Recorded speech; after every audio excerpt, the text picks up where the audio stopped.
Hello and welcome to Even Me podcast today with More Speaks. And your girl Kim. And today we have a guest. Today we have Miss D on. How are you, Miss D? I'm fine. How are you guys? We are great. So today's podcast, we're going to be talking about love is a drug. Love is like a drug. And the main question we want to see your perspective, and we'll give ours, is there such a thing as unconditional love? So Mm, how do you feel about unconditional love, Miss D? Well, my perspective of unconditional love is you can't if you love someone you can't be fake with it, because it is such thing is called real love. It's also fake love. So you got to determine which one you're going through. Is it real love? Because if it's real love, it's gonna be unconditional. No, you really don't. Love don't hurt. Feel like that. Point blank period. If you're in love with somebody and you truly love that person, you're not gonna hurt that person. You're not gonna try to tear that person down. Love is you're gonna uplift that person, and that's go So how do you feel? Sorry to cut you off. ahead. So in your perspective, what is the meaning of unconditional love? Hmm. Well, love is an action. First of all, it's a feeling, and if you have that deep feeling for a person, to where in your eyesight, that person you love that person with flaws and all, no matter, as long as they treat you or put you up here on a pedestal, that's all that matters. As long as you do the same, you know, you can't say, "Well, I love you today, but I don't love you tomorrow." No, I love you forever, but I might not like your ways. And this, I guess you put it like this. I've been with my husband now for 10 years. Um, and me being the age that I am, I never thought I'd get married. But we've been married almost 3 years. Okay. And I've always liked the older guys because I thought guys my age were immature. But you have some that are not immature, and you have some that are immature. And it doesn't matter the age, it's just how do they grow. And you have to grow to love a person. You just can't meet me today and say, "Oh, I love you." No, you can't. That's not love. That's love. It's different. So what happens if your significant other doesn't reciprocate unconditional love? What would you do at that point? First, I pray about it. I talk to God and let God give me the answer. And then I also talk to that person to see how they really feel. Just be real. Don't People go through things that you can't lie about. You gotta be real. If you can't be 100 on any subject in your life, it's nothing. Because there's so many people going around saying that this and that, but it don't be real. You gotta see if they're there for you. Like when I met my husband, I just really like when we met. He's like we was talking, and he said we gonna be together for a lifetime. And y'all know what I did? I laughed. I laughed. I said, "Ha!" Just like that. 2 weeks later, we went on our first date. I'm like, "Oh, it's okay. It's cool to have a friend." One thing led to another. Like this guy growing on me, and come to find out, when I met him, he was married, but him and his wife was, had been separated for years. And when she found out that he had somebody and was doing good for himself, she wanted to come back in the picture. So I asked him, I said, I have one question. And I was like, "Do y'all have kids together?" And he said, "She has a son, but it's not mine." I said, "Okay." I said, "So if we're going to be together, what do you and her have to communicate if y'all don't have any children?" He's like, "You're right." So he said, "I can show you better than I can tell you." When he had the constable to serve him the divorce papers here at my house, I was like, oh, okay, maybe he really mean it. So they had a court date, and he was like, I was like, well, I'm gonna let you go to court by yourself because I don't belong there. It's not. That was before my time. And he told me, he said, no, you're gonna be my wife, and I want you standing by my side. I said, okay. But me personally, I didn't want to intervene because I felt like if she saw me, she felt intimidated. Right. And so I was like, I'm gonna sit on the outside of the courthouse in the lobby. I'm sitting there in the lobby, then she walked, and she had words. She said something, but I ignored her, and they went on in the courtroom. They whatever was said in there, I wasn't in there. And she was like, he come out, and the guy asked, "Hey, sir, you got to sign the final decree." And she was like, she went to her social media. Oh, he didn't want to divorce me. Da da da. She forced him to divorce. I can't force anyone to do anything. If he doesn't love you, Right. I can't make him love you. He chose. I feel like this. You have some that you are chosen, and some that just deal with. You know, but if like I feel he chose me, so I felt like he loved me, and he didn't. He might have loved her at a time, but see, that's why the real love come in and the fake love. And I'm just gonna be real with you. The reason why I think he married her in the beginning because he was locked up. Just to be real, he was locked up, so he needed that financial stability while he was incarcerated. So now that he's out, doing good, got a job, making his own money, he don't have to depend on her. So, but in the midst of her supposed to taking care of him while he was locked up, she had a whole nother relationship. So basically, you was trying to string him along like a puppy. So when he broke that string and chose someone else to fall in love with, then it was a problem. But that's why I was like, you gotta have. If you don't have prayer in everything, you don't have prayer comes. See what I think is, not to interrupt you, D. I think on that situation too, like we were saying, that what is unconditional love, and and you always told me, don't choose the man you choose the man that wants you. And that definitely goes to also into, if you're looking for something, you're gonna get it. If you just wait till it comes to you. So my thing about and I was listening to your conversation, how he chose you, and he told you y'all was gonna be married before it even he prophesied it. You want to say he's spoken into existence. My thing is, like, when you said that there's real love and fake love, and you don't tear anybody down, and that's definitely true, because what I like to say especially is, love is like a It drug. is. You It's know what I'm saying? addictive. It can heal, and it can harm.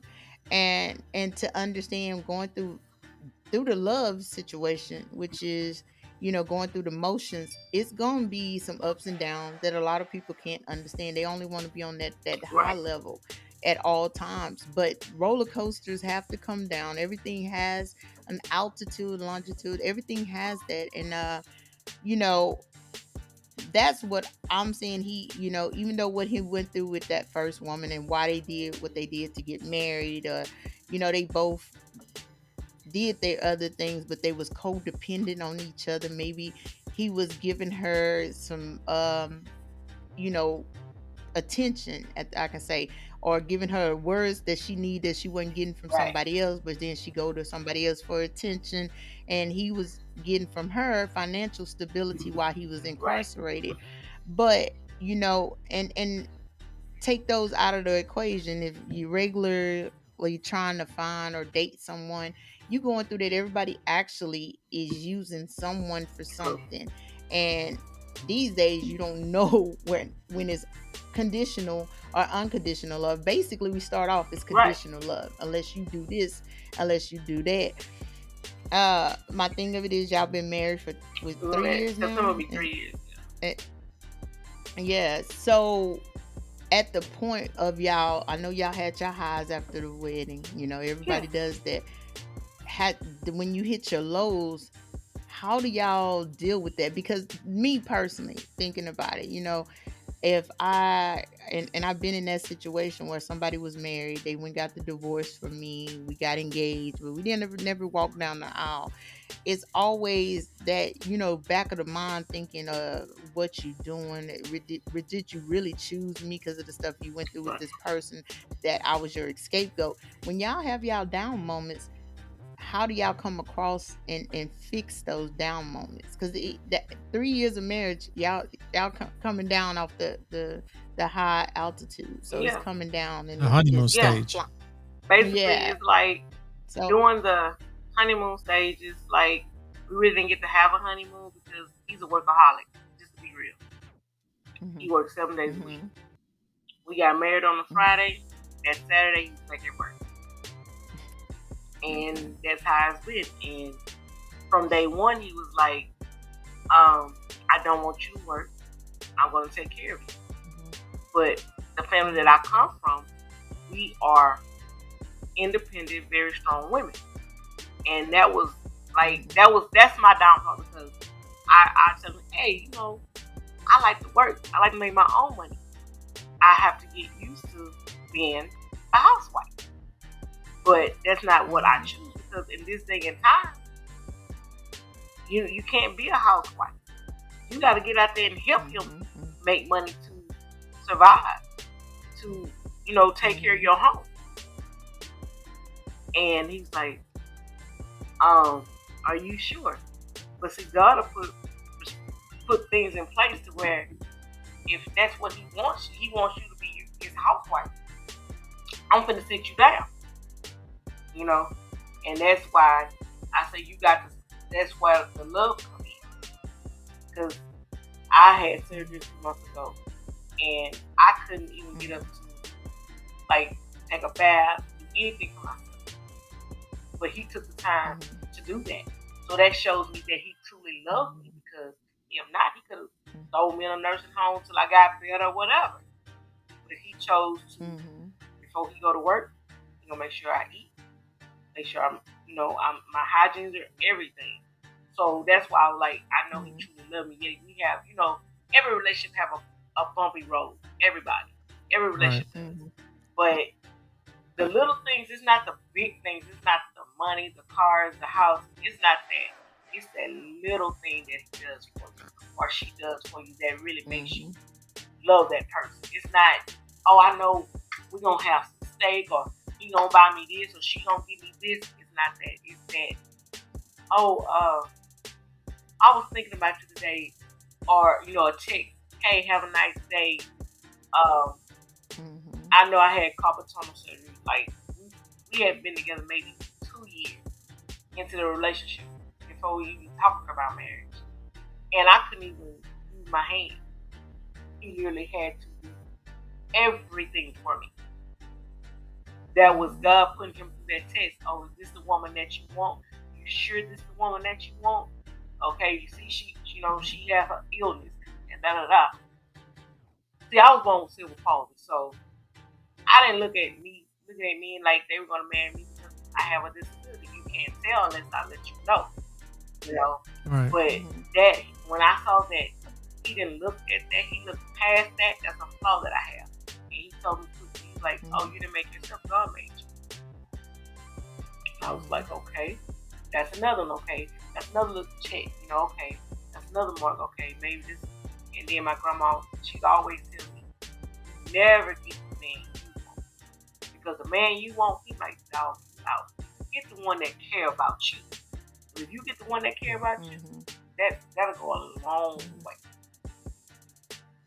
Yeah, and just hearing your story and what you're saying, I mean, that's to me that's true unconditional love because he didn't care what was going on. I mean, he knew he was in a situation. He got past that situation. He got past your situation and just loved you for you. Now, hmm I kind of went through that. So, my ex-wife, she was diagnosed with cancer, and she had a what do they call it, mastectomy. Mm-hmm. Yeah, when they removed the Oh, Yeah. breast. okay. Yeah, so they did that, and she had pumps and all this stuff, and like a ton of shit, all over, and I was taking care of her. Like she couldn't move, like you said, she couldn't move. If she did, she had to walk extremely Yeah. slow, and then basically they just took them out, and then basically put them back in. They took fat from somewhere else and then made Mm-hmm. fake ones. And I mean, to me, it was unconditional. Maybe I wasn't the best person at that time, but I did take care of her, unconditionally. At one point in time, I actually um, put I went on leave for 2 months and did not work, didn't get paid because they didn't pay me for that because it wasn't me going through surgery or anything like that. So I basically took 2 months and to take care of her because of all the stuff she was going through, and we still had our Of issues, course. because the little things, like you said, the little things in your case, was great. He did the little things with me and her. The little things actually added up because money was an issue. Certain things was an issue. When you have someone who's been through a lot, like let's say the father cheating, all his life on his mother, Mm-hmm. when someone sees that, that's all they grow up with. That stays in their head, and that's what me and Kim has been talking about in the last couple of Mhm. podcasts. It's the trust. So that trust and that jealousy wasn't fully there, but the jealousy was, and it was like the bad jealousy. It wasn't the good jealousy where you guys try to one up each other, and it makes the relationship spicier. This was the bad one where everything you did was you're cheating on me, or you're looking at that woman, her breasts look better, I look this way or something And like it that, wasn't even you it know wasn't you. Being from a woman's perspective, it wasn't you. It's because she had insecurities in herself. By yep. her Mm-hmm. losing her breast, that was a big insecure for her. And she felt like you didn't love her because she lost her breast. You know what I'm saying? Even though you were there for her, it was just an Mm-hmm. insecure of her. It was that was Mm-hmm. her concept of thinking, oh, he looking at this other woman, but in reality, if she just sit back and look through your eyes, you did care, you know. Yeah. Yeah, and I think what it is, a lot of women, when not to just say, oh, that was basically it was a flaw on her, because I did deal with that. um Also, after I had my son, I went through a real bad surgery to bring him into this world, and I didn't get the support that y'all got, or like Anthony, you supported her, was there, you know what I'm saying, and Miss D, you got the support. I didn't get that support. Should we made it home. He got us home safe, and I had to walk around on my tippy toes to try to do stuff, but it becomes like you you make this up in your head, and that's what she probably did, never seeing that he was there to do things for her. You start making up stuff and believing it. Once you make it up, oh, he sees me differently because I see myself Right there, you differently. go. And she didn't know how to talk, so she put all that stress on him. And like I said in the last podcast, the man sets the tone and the woman sets the atmosphere. So if the man tone is good and he was giving her, care, her atmosphere should have been giving him peace, but her atmosphere was so off because she was in her head about her body. And that's anybody, the self-consciousness, male And or see, with female. that, But you when you go with through. that when she's going through that, instead of her giving it to God and then God guide her, she just Mhm. like forgot about God brought us this far. God not gonna bring us this far to leave us on forsake us, you know. Yeah, he's not going to put you through anything that he's not going to help you Right? through. There's a reason you go through That's certain because things because life is he's it's a yeah, trial. life is a lesson. You learn every day about something in life. Mhm. You have to, like me, you have to take, like right now, I'm back in December I had surgery on my ankle. The surgery that I had, I'm supposed to be up back at work walking around. Now I have where they supposed to stitch me up, It took the stitches out too early, and it bust open. It was healing, and it bust open again. So I'm dealing with a lot right now. So for the past 3 months, I was like basically going through depression. And I let my hair grow out. I had like a mini afro, everything. My husband looked at me not 2 weeks ago. He looked, he said, call your barber. He said, because I want my wife back. I was like, huh? He said, I want my wife back. What you mean? I am your wife. He's like, no. My wife get her hair cut. I will put your lashes on, put your makeup on. That's what he wanted to see. Because I hadn't done, when I say get up, take a shower, eat, put my house coat on, put my gown on, and I'm in my recliner. That's what I was doing.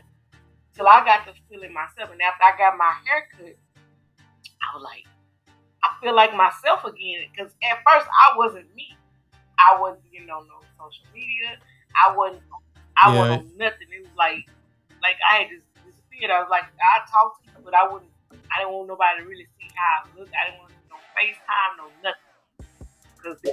Yeah, your self-esteem tanked. Yeah. So with him, basically what he did, he boosted up your self-esteem and made sure that you did everything you did on the normal basis, so like that you wouldn't feel that way, because that's how people fall into a deeper depression, because you continue to let yourself go, and the more you let yourself go, you fall deeper and deeper, and then you start to deal with like pills and things like that. So I mean, that's great. I mean, that to me, that's unconditional love. That's a perfect example, because basically he boosted you up to elevate you, so now you get to that point to where you want to do things. Like everybody, when they go get a haircut, they feel like $1,000,000, or like if you go get your hair did or something, you feel a certain way as soon as you step out of the salon or the barbershop. You do. And it's like when I did that, I was like, because as the guy was cutting my hair, when I walked in to get my hair cut, because I had the boot on, because I couldn't drive myself to the barbershop, because that's not what I was doing, drive myself.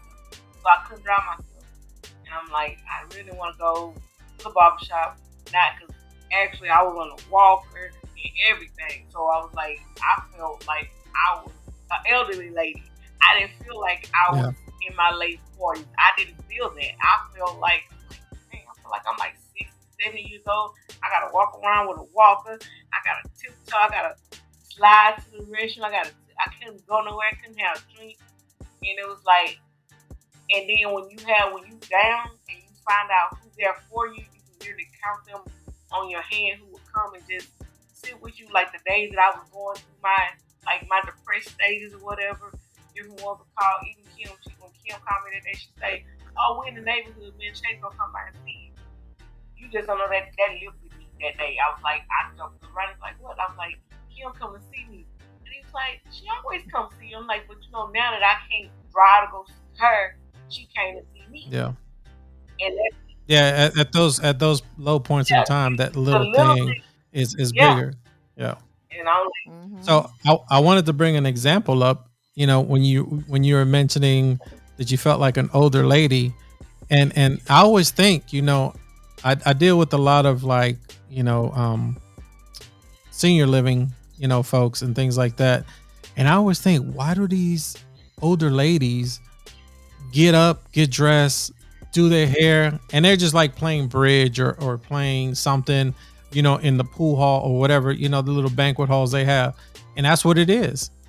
They want to feel like they're really doing something. So they get up, get dressed, if they have a wig, they put the little wig on, they dress it up, and they dress up, like they fully get dressed up, and they go, and meet with other people and mingle. Those active seniors are like active seniors. Then you go to like certain places and you're like, these people just got a bathrobe on and they just walking around, and you see them like mean mugging. It's like totally different. It's like 180, like turn around, like the way it looks. Like it's I different. hate to see girls that will go out in a store with a bonnet. Don't say with a bonnet. Oh my God. Well, don't talk about me, because I rushed to go get No, something. I mean, and I'm not do saying like you just every actually just blue walk to the store real moon. quick. You come back to the house, but Yeah, you I have do. people walk around with bonnets on their head all day. Like say if the school called. If the school would call me and say, hey, your son, da da da, when I walk in that schoolhouse, they be like, Yeah. I've never walked in this schoolhouse with nothing provocative on, because these young mothers, they don't care.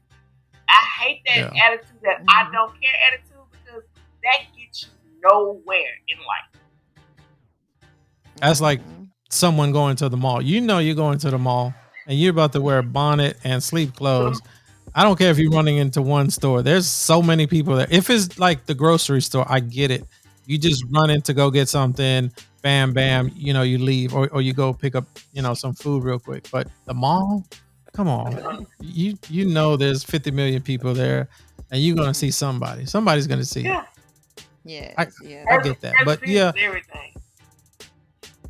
See, the thing of it is, and I like you said, there's the first appearance, and that's another thing on conditional love, right? You know, unconditional or conditional love.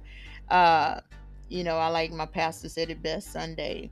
Do they want you for your beauty, or are you attracted to them? I don't want to be beautiful no more after the listening to the difference. You know, I want them to be attracted to me for my mind, not for what they It think gotta they be can get. mind. It gotta be mind, body, and soul. Yeah, I want them to say, oh, she got a good head on her shoulder, and she's doing some things or can go somewhere we can build together, not, you know, oh, you know, beauty, and I think, you know, I can get whatever I can get from her or whatever, because I think a lot of people look at that and I'm beautiful, I can get this, but the men don't respect that, or the woman don't respect.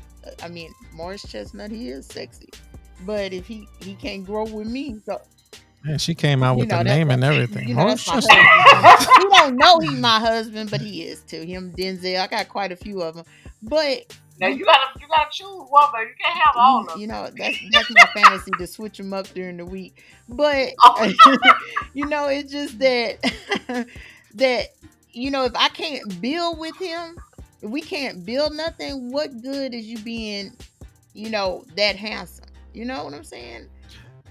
Yeah, I mean the second part of that is, I mean, there's the unconditional, but then there's the your what you provide, what you bring to the relationship. Like whatever they don't bring. So let's say, you know, she's beautiful, you know, he's handsome, you're semi beautiful or semi handsome, you know, but both of you need to bring something. Yes. You know, being handsome and looking cute, that's one thing, but both of you need to bring something to the relationship. So like That's phase.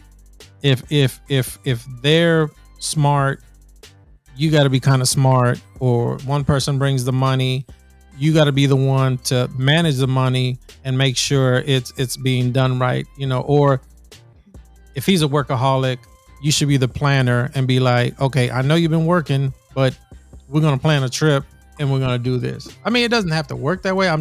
It's just like an example. Or Actually, that's how we do it. Like, I plan something and I'm like, hey, you need to take off this day, such, because we're doing this. Actually, this past September, I had planned for us, you know, to have a honeymoon. But in the midst of me planning, the day that we were supposed to get ready and leave to go on our trip, 2 days before that, his mother passed away. Oh wow, that sucks. So I'm like, that was a big like blow. And six months prior to that, I lost my grandmother. So 2022 was a year for us, and it was a crazy year. So, but like I told him, I guess I could deal with I dealt with death a little bit more than he have, because when I was a kid, I lost my mom. So it's like I could deal with it a little bit better, you know. Because like I told him before, I was like, you know, the age that he is, he's in his late 50s, and he still had both of his parents. And I told him, I said, don't you know, you are blessed to still have both of your parents up, lively, in good health, doing for themselves. And to see him broken when his mom passed away, I was like, now this is your time to show him that you truly, you know, you love him, you know. And when he called and said, oh, they saying that she's not gonna last through the day, I stopped what I was doing right then. And I told him, I was like, well, I'm on my way to you. I'll be there. And when I got there, it's like he didn't know what to do. And I told him, I said, hey, pick your head up. You know what you had to do. You know what you did. You God has you, and I have you too. So you're gonna get through this because I did it, and I had to do it all by myself. It wasn't like my family was with me, or for me when I was going through what I was going through. Because if you don't have love and you don't have God on your side, you ain't got nothing. You don't have nothing. And you have to have, if you don't have nobody else, you got God. Because you can talk to him at any time, and he gonna show you who's there for you and who not. He gonna, and it's just point blank period. That's unconditional love. You got to be truthful. If you can't be truthful to nobody, first of all, before you can be truthful to anybody, you have to be truthful to yourself. To yourself first. Self first. You gotta love yourself and first too. You took the words right out of my mouth. Fact. You got to love you first before you can go say, "Oh, I love you." No. And he was like, "I see the way you carry yourself." I said, "You know what? I love me I love me and all my flaws. Whatever I do, I love me first and foremost. And you have to love yourself, because if you don't have love for yourself, how you gonna expect somebody else to love you?" Yep. Yeah, that's so. And then you gotta think on whoever your significant other is. You gotta think what background they come from. If they had love when they was growing up, you could say I love a person, but if you wasn't shown love as growing up, how you gonna show how you gonna show love if you didn't get love? Right. Then I come from a loving background. My grandmother, she loved us unconditionally because she didn't want none of her kids to work. She wanted to take care of her family. And I told her years as I got older, hey, that's not love, mama. You might love us, but you got to let us, you got to let your kids go. You got to throw them out there. Gotta let them go. You got to let them go. You got to let them go. Yeah. Got to learn from themselves at one point. You have to. And just like I say, life is a lesson. You learn daily. You learn on a daily basis. And that's like me with unconditional love. That's why I love my husband. And I love him, and I'm in love with him. You see what I'm saying? You can love somebody, but not be in love. Right. But to love that person and be in love with that person, that's a hell of an explosion. I could tell by your smile you love him. Yeah. I do. Just the way you said it twice, Yeah. I could tell. I do. I really do. Yeah. But it's just like you got to. I know he loves me, but he just don't say it a lot. And you have to understand that I've learned that, where we come from, we say we love each other. I tell my kids every time we get off the phone, and that's a given with them, that each time we get off the phone, I love you. I love you. Because you never know when it's the last one. But people were shocked, or somebody I dated was shocked that, dang, we say, you say you love me all the time I get off the phone with you. But that is true. He was, I don't have to say I love you. I said I never required you to say it from me. When you show it, that's all I need. I say it. I like to verbalize it, and I like to, show it also. But that's just my thing, to make sure I don't miss saying it to you, because we don't know what tomorrow may hold. So you're right. So you hear this minute, and you go on the next thing. Yeah. You never know. So I'll put it in the male's perspective. There we go. Go ahead. I mean, I think the reason why men don't always say they love their significant other may not be because they don't love them. It's just, it's that mentality that you grew up with, that you're a wuss if you say it all the time. Now, I mean, being spontaneous and saying it, it's great, but then you do have the men that just say it, like you say, they love you, but they're not in love with you. Right. So they're just saying it, to keep you there, to get you on that hook. I love you. So you hear it, but it's not. There's no meaning behind it. They don't But reciprocate it. They don't show yeah, that they love you. So they, oh, I love you, but in the midst of they on their phone talking to somebody else or texting, you know what I'm saying? But as soon as you walk in the room, they turn their phone over. Yeah. You know, that's yeah. no, you That will be another conversation. That's it. for a later date. Yeah, Because but social media and what social media does to relationships. Because